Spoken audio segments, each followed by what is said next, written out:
Hey, good stuff. Dr. Hatfield, let's grab our seats together.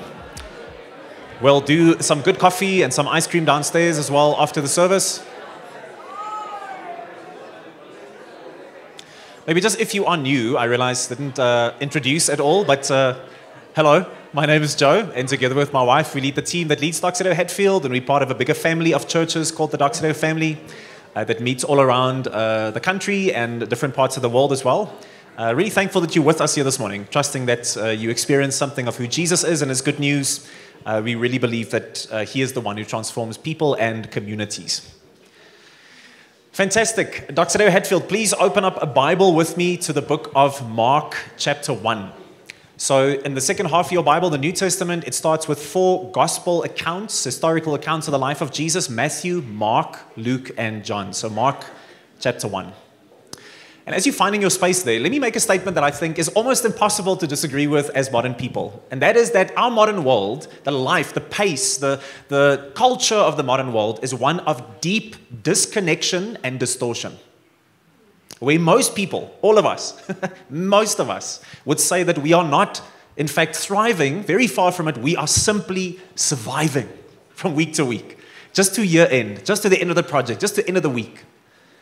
And in this absolute bonkers pace and force of the world where technology moves way faster than our souls can move, in this pace of life, what happens? We get spiritually exhausted. We feel relationally fragmented the whole time. And vocationally, work-wise, we are just striving ceasingly. And so what does culture then teach us? What is the city teaching us to do with these feelings? It's the same thing always. We scroll kind of endlessly. We strive unceasingly in our vocation and our studies. And what? We rush endlessly. I want to tell us today that in this culture, in 2025, in Pretoria, in South Africa, today, in the modern world, I want to say that it is not enough to simply believe in Jesus. It's not enough to simply believe in Jesus. We are going to have to accept his invitation to become like him. To become like him. To have our entire life reoriented around the values and the practices and the rhythms of Jesus. This is the essence of what it means to be an apprentice of Jesus. You see, in the Dr. family, our dream, our vision, our heart is to raise up disciples that we call city changers, people who know God and who love people and who impact their world. But the reality is that this kind of transformation does not happen automatically. Profound transformation only comes through intentional formation. Transformation in life comes through intentional formation in life. And that's exactly what the next 8 weeks are going to be all about. Today we're starting a sermon series, and there's going to be a whole small group journey that we're going on together on Tuesdays and Wednesdays as well. And we are learning from John Mark Comer and his team at Practicing the Way. So we're very thankful for that resource. But we are saying, God, we want to apprentice with Jesus. We want to practice the way of Jesus. And I want to say from the get-go, this is not simply a sermon series for information. This has the potential, if you were to accept the invitation, this has the possibility to completely reorient your life around Jesus, not simply as Savior, as obviously important as that is, but also as Lord and teacher. We're not wanting people to walk away with a bunch of information assimilated. I want you, all of us together, to journey. That's my desire in my personal life. I want to discover the true way of being human. Because that's the invitation that Jesus makes. We want to practice the way of Jesus. So let me kick off this 8-week journey by asking you a simple, but I think a question that has the potential to be absolutely life-transforming if you were to take it seriously. And here's the question. Who are you following? Who are you following? Because here's the reality. Everyone, you today, me, every person in our city and in South Africa, everyone is following someone, or at the very least, something. Or put another way, everyone, regardless of your beliefs about religion or not, everyone is a disciple. The question is not if you are a disciple. The only question is, of what or whom are you a disciple? Now, I can already hear in some people's hearts the objection rising and saying, no, Joe, I don't take that because I am the captain of my own soul. I don't follow, I lead. I chart the path of my own course in life. So I just don't agree. I'm not a disciple of anything. And all I want to say to you is, so how's that working out for you? How's that working out for us in the modern world? Because virtually every single person in the modern world is going to say that the life that I've been leading, is this the life, that I really want? Is this the life of abundance that I've wanted all my life? Basically saying, is this it? How's it working out for us? Now, in the modern world, we believe in radical individualism. I'm the captain of my own soul, but as the poet John Donne said, no man is an island. And no woman, by the way, either. Now, we don't get the opportunity to be a blank slate, to say, no, I'm unaffected by the world. I just chart my own bold course in life. Nothing is forming or influencing me. That's not an option. Now, the New Testament over and over uses this word called the world to refer to culture, and it says that every single person, every one of us, every minute of the day, you are being formed by the world around you. The only question is, into whom are you being formed? So John Mark Comer puts it this way. He says, you are right now being formed by a complex web of ideas, cultural narratives, recurring thoughts, habits, daily rhythms, spending patterns, relationships, family ties, activities, environments, and much more, just by waking up and going about your life. We don't get the luxury of a blank slate. No, there are forces within and without with a vested interest in us not becoming like Jesus. Not becoming like Jesus. Because here's the thing. 2,000 years ago, there was a Jewish rabbi named Jesus of Nazareth who invited people not to believe in him simply, but to follow him. And over the last 2 millennia, billions of people have been deeply transformed as they followed in his way.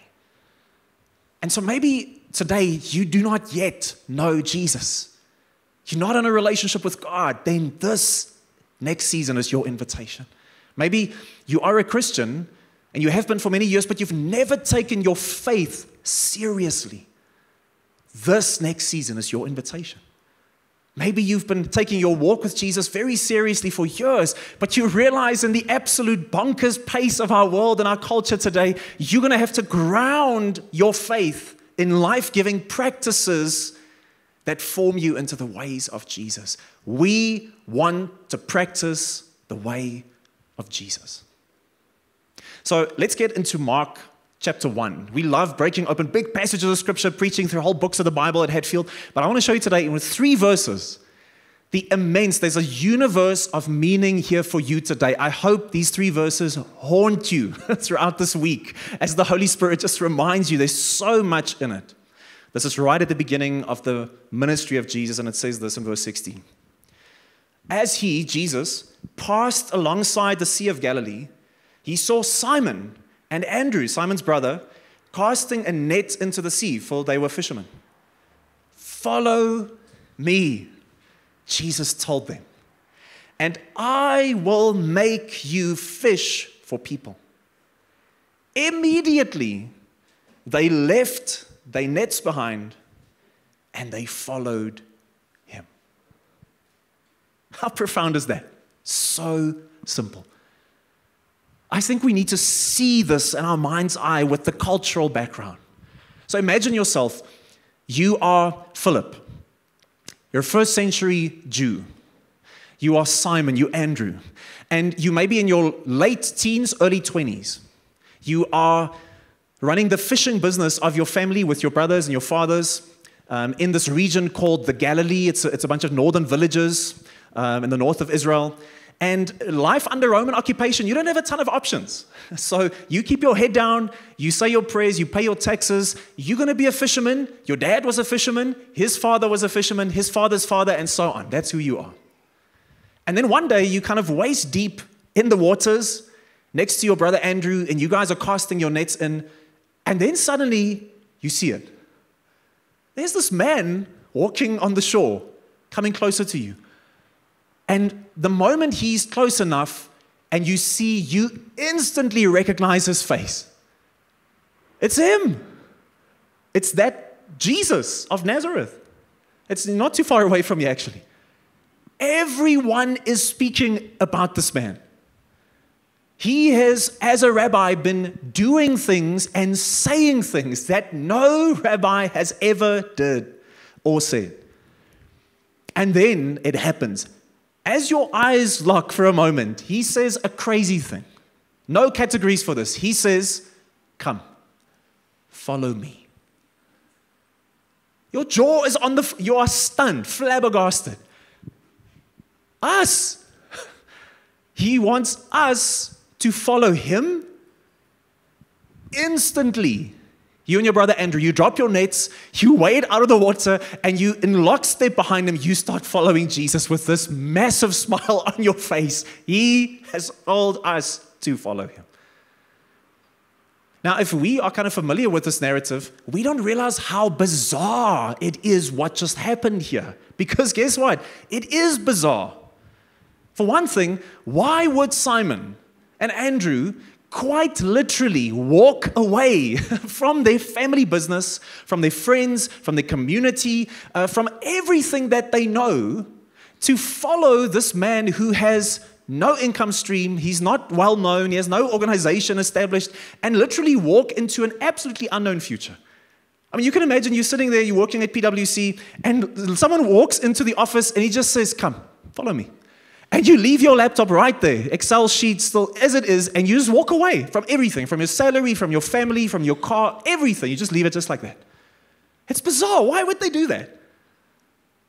The thing that we miss is that in the minds of Simon and Andrew, when they saw Jesus, what they knew of him, they put him in a category that's not as well known to us, but to them very well known. They saw Jesus as a rabbi. Now, what's a rabbi? Rabbi simply means, in the first century, it meant master. Rabbi was just a master. The rabbis were the spiritual masters of the Jewish people in the ancient Near East. And each of these rabbis would have something that they would call a yoke. That was the Hebrew idiom, basically. Imagine like an animal yoked in with another. And that yoke would be that rabbi's set of teachings, his understanding of Scripture, and basically his take on how do we thrive in God's good world as people. And then each of these rabbis would basically, at the age of 30, they would start their ministry, as it were, and then start calling their first disciples. Now, here's the important thing. All over the New Testament, repeatedly, people call Jesus what? They call him Rabbi. Let me give you one example. So, John 1:37, it says, the two disciples heard him say this, and they followed Jesus. And when Jesus turned around and noticed them following him, he asked them, what are you looking for? They said to him, Rabbi, which means teacher. This is who Jesus was. Now, he was way more than a rabbi. He was no ordinary rabbi. All over these historical accounts, it says, as people saw him, heard him, interacted with him, they were stunned. They were filled with this wonder. So, for instance, it says in Matthew 7:28, when Jesus had finished saying these things, the crowds were astonished at his teaching, because he was teaching them like one who had authority, not like their scribes. There was something profound, almost alien about this man. Now, contrary to popular belief, Jesus didn't invent this idea of discipleship. In the ancient Near East, you would constantly see rabbis moving around, the Galilee with their little in-group of disciples moving with them. So historically, for instance, just a couple of years before Jesus' life, Rabbi Hillel called 80 disciples to follow him. In the New Testament, we see John the Baptizer. He has disciples that he calls to follow him. We see the Pharisees that Jesus often sparred with. They have their disciples that would follow them. Even Paul, that eventually, would become this radical follower of Jesus. He was formerly a disciple of a nationally known, very famous rabbi called Gamaliel. So Jesus didn't invent this, but what we have to understand, this is really crucial, is that discipleship was the uppermost tier of education in the Jewish world in the first century. It's almost like if you are doing a PhD program today, you're studying to get your doctorate in whatever field it is, and we all think, wow, that's high-level stuff. This is exactly what discipleship was. Why? Let me show you. So it began on this side. So Jewish boys would, at the age of 5, they would already start going to school. And they would go to their local Bet Sefer, it was called, and that was called the house of the book. So it was connected to a Jewish synagogue, and usually a scribe or a teacher would teach these little 5-year-olds. They would be learning the Torah. So that is the first 5 books of the Jewish scriptures, the first 5 books of your Old Testament. And get this, by the age of 13, these young men had memorized the first 5 books of the Bible. Memorized. Then a culling would take place, separating, the best of the best from the rest. So the rest would go where? Back home to their family, and they would start practicing the business of their family. Fisherman, blacksmith, woodworker. But the best of the best would go a step further now. And they would go to Bet Midrash, which is the house of teaching. And here, they would now, by the age of 17, get this, the age of 17, they would have memorized the whole Old Testament. The whole thing. Most of us have not even read the Old Testament. They had it memorized. And then again, a culling would take place. Some would now go back to their families and be the fishermen that they were called to be. But the best of the best of the best would go even a step further. And they would then potentially be called by a rabbi, and he would say to them, now, come follow me.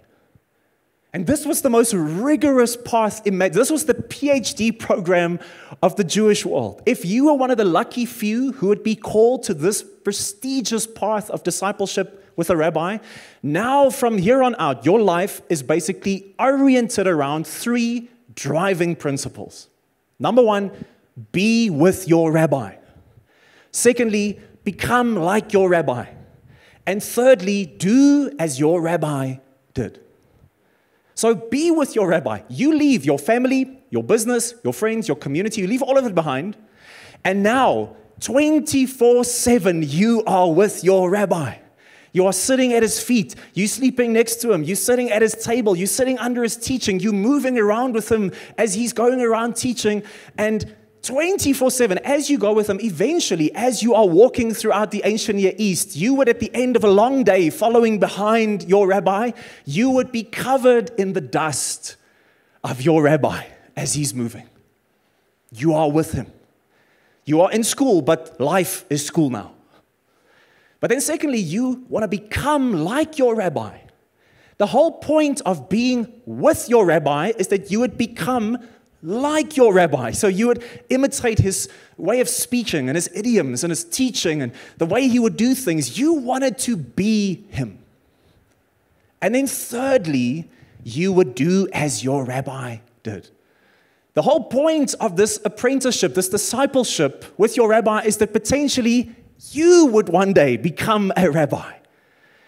And so for the best of the best, he would, at the end of this whole process, when he thinks you're ready, he would turn to you and basically say, okay, kid, you've got my blessing. Now go and make disciples. This is what discipleship meant to the Jewish people in the first century. And here's the important thing, friends. That is exactly what discipleship still means today. This is what discipleship to Jesus means today. If you were to accept the invitation of Jesus, and I surely hope that you do, to be his disciple, then your life from now onwards, 24/7, must be reoriented around the 3 driving goals of discipleship. Be with Jesus. Become like Jesus. And do as Jesus did. He's inviting us to be His apprentices. So 2 things that I want us to settle maybe today. I'm just laying the foundation for our journey. 2 things that I want us to settle, embrace, decide this is now the truth. Number 1, that today in our modern world, to follow Jesus means to apprentice under Him. To be a follower of Jesus means to apprentice under Him. Here's the thing. The New Testament uses the word Christian. You know how many times? 3 times in all 27 books. But it uses the word disciple 269 times. Now, it's trying to say something. I'm not a stats man, but that to me looks like there's a pattern there. There's nothing wrong with the word Christian, by the way. Christian quite literally just means little Christ, little Jesus. And it was, in fact, an insult that was thrown at the early Jesus movement. They would go, oh, those are the little Jesus people. There they go again.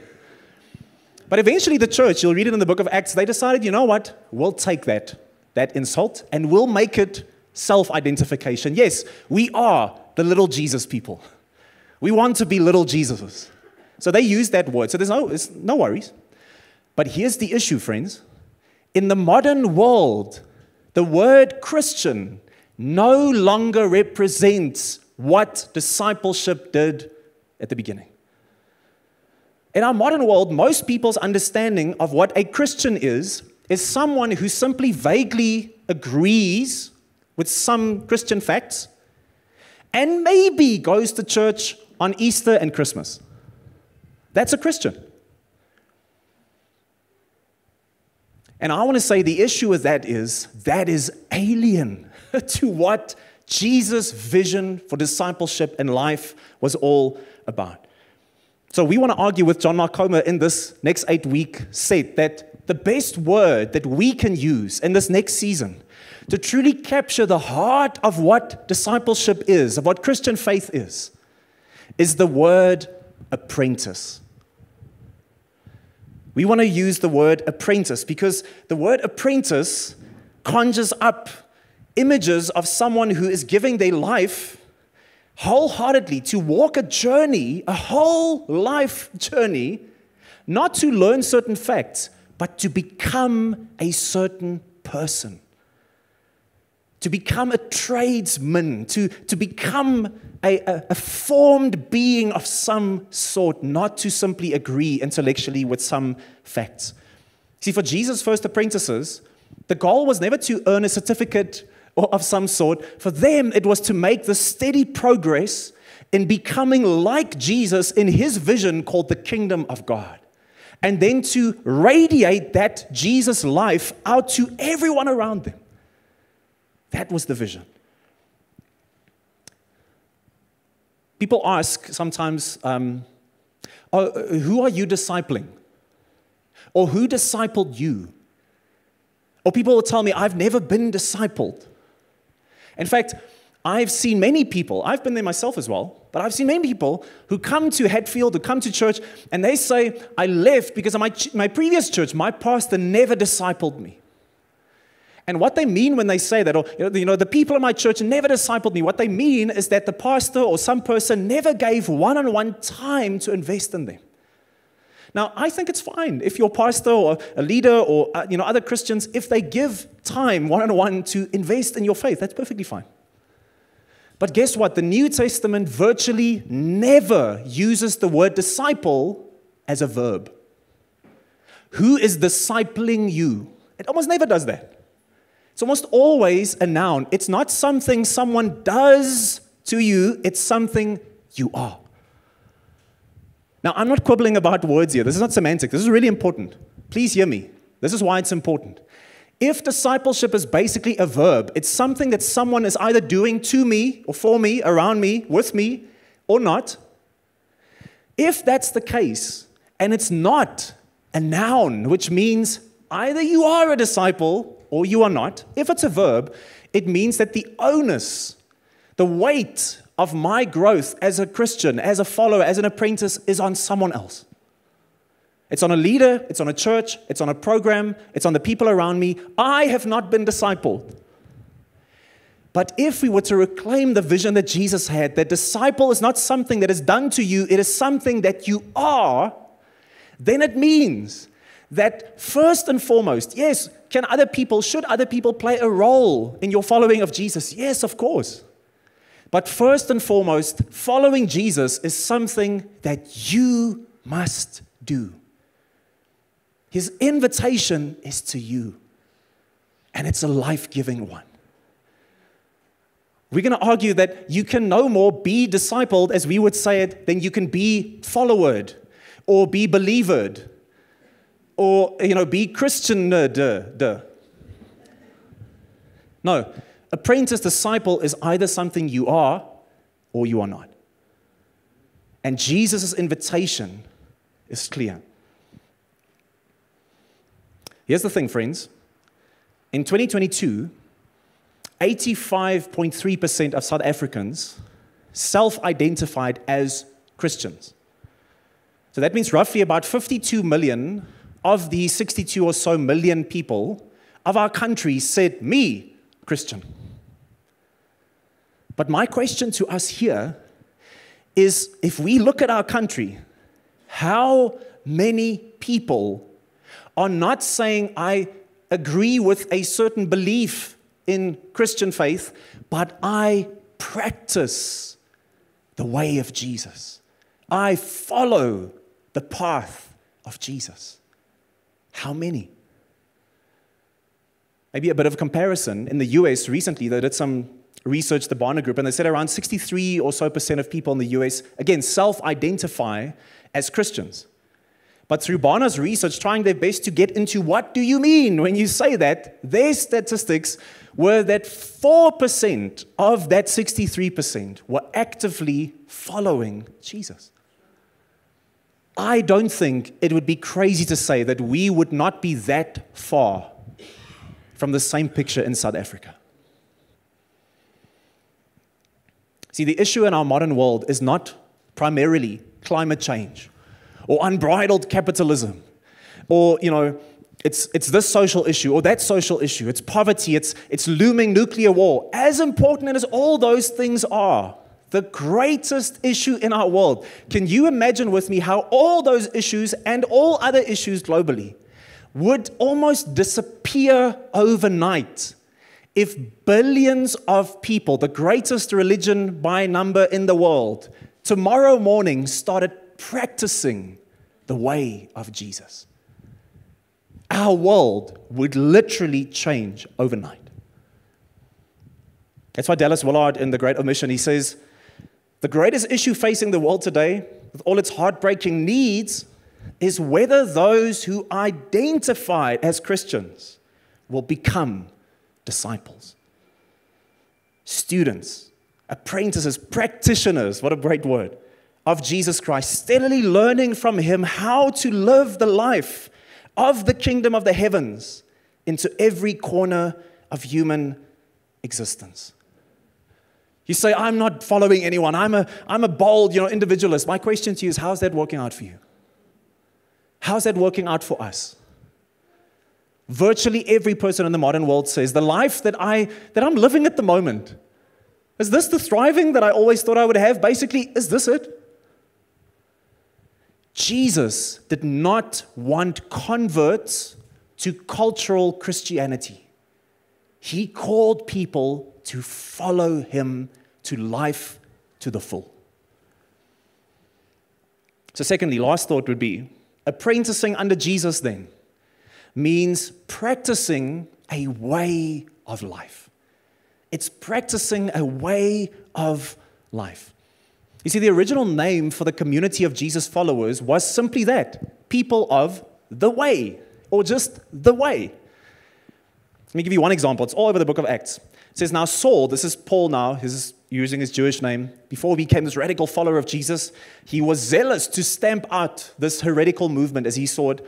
It says he was still breathing threats and murder against the disciples of the Lord.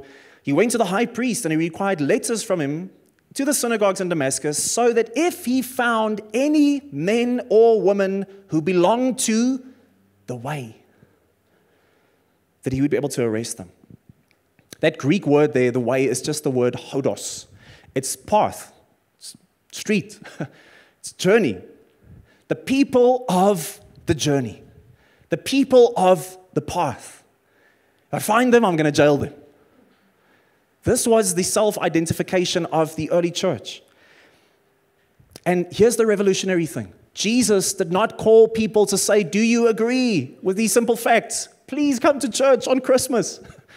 He said, come follow me on the way that leads to life. Callistus Ware, he puts it like this. He says, Christianity is more than a theory about the universe. It's more than a teaching written down on paper. It's a path along which we journey. In the deepest and richest sense, it's the way of life. That's why Jesus so famously in his Sermon on the Mount, he makes a provocative statement, as he liked to do. He liked to use hyperbole, and he said, enter the narrow gate, for the gate is wide and the road, hodos, is broad that leads to destruction. Many go through it. But narrow is the gate, difficult the road, hodos, that leads to life. Few find it. In context, you'll see that Jesus here was not speaking about heaven and hell. He was speaking about discipleship. He was saying that the path of following Jesus is narrow in the sense that it is specific. Here is the specific road that I want you to follow. And conversely, he was saying, wide is the road of what? Culture. Crassly put, he was saying, go with the flow, do what you want. Guess what? It's not going to lead to life. How's that working out for us? Life in the present and life that echoes into eternity, he says this specific path, come follow me. Here is where you will find who you truly are. But here's the beautiful thing. I want to end with this. Maybe this feels very exclusive to you. But here's the beautiful thing. I told you it's so countercultural what happens with Philip and Andrew. Often Jesus would make a statement like this in Luke 9. It's just one example. He said to them, if anyone, some of your translations will say, whoever. If anyone wants to follow after me, let him deny himself, take up his cross daily, follow me then. Why is the story of Simon and Andrew so countercultural? What were they doing? They were fishing. They were not the best of the best. They were not even the best of the best of the best. They'd been sent packing way before that time to go back to their parents and just do the fishing that they were called to do. Nothing wrong with fishing. But Jesus comes to them and he says to them, yes, you've been cast out, but I want to tell you, you come and follow me. And we might think this is a bit of it's a dad joke that he makes. I'll teach you to fish for people. That was a Hebrew idiom that meant I will teach you to be a teacher, to be a disciple maker. Come, your rabbi says, let me make you a rabbi.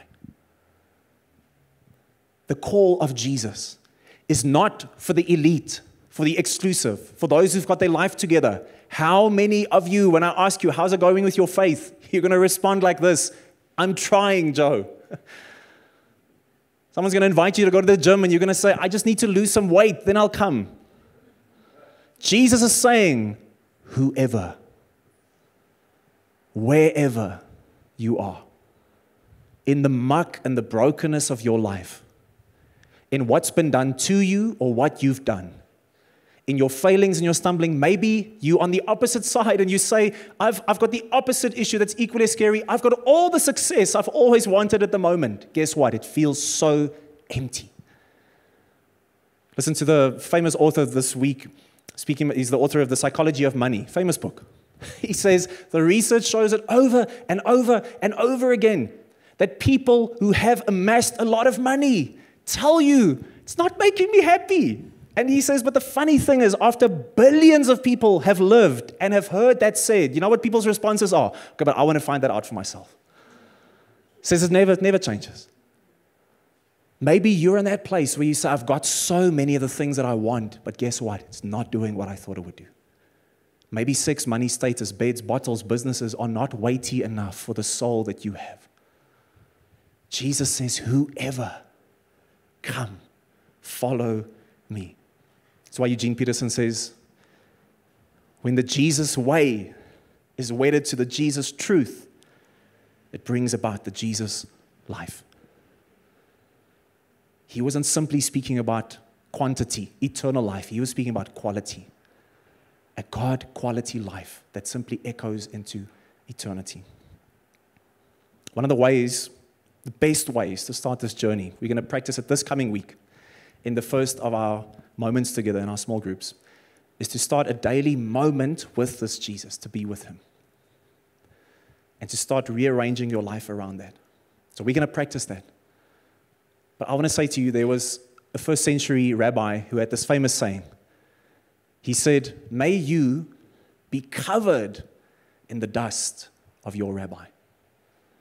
May you be covered, man, as you're walking behind him and he's walking and he's teaching and he's doing. May you just be covered in the dust of your rabbi. This rabbi, but more, infinitely more, Jesus. You know what I want you to be covered in when it comes to him? Maybe we ask, but is it not about being saved and grace and eternal life? Or is it about discipleship and following and a radical obedience? And you know what the answer is in Jesus? Is it grace or is it obedience? The answer is yes. That's the answer. In Jesus, radical grace meets radical obedience. He's saying, and I want to read this to you, John 10, he says, listen to both. It's like a sandwich of the two. He says, I am the gate. If anyone enters by me, he will be saved. Come with your sin and your brokenness and your confusion and your hopelessness. Come. And you will be saved. He says, yes, the thief, he comes to steal and kill and destroy, but I have come so that they may have life and have it in abundance. I'm the good shepherd. You know what the good shepherd does? He lays down his life for the sheep. This rabbi, this king, this God-man, he says, in me you will find grace and forgiveness and healing, and you will find a path. You will find life, and you will find it in abundance. Friends, we want to practice the way of Jesus together. Say yes to that. Let's pray.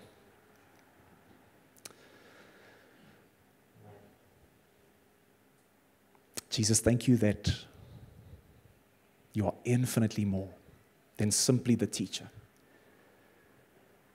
I pray, God, will you take us on a journey of revolution in our faith? And if anyone here today, God, does not know you yet, draw them in through grace, God. But we want to be a people of the way in the city, for the sake of the city and this country. Will you teach us, Jesus? We want to be with you, and we want to become like you and do as you did. We pray that in Jesus' name.